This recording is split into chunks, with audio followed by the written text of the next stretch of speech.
ግለ ወሲብ ማቆም እንዳልቻልኩ የነገርኩት ጓደኛዬ መሃንነት እንደሚያመጣ ነገረኝ። ይሄ ነገር እውነት ነው የሚል ጥያቄ ከአንድ የገጻችን ተከታታይ ደርሶናል።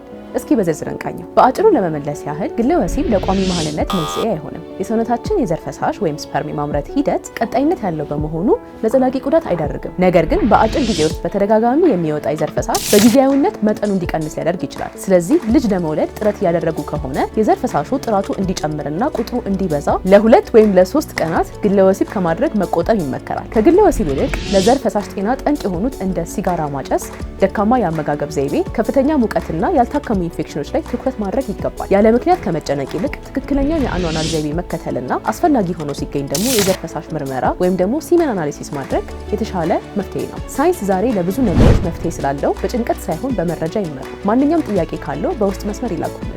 ሁሌ መጠየቅ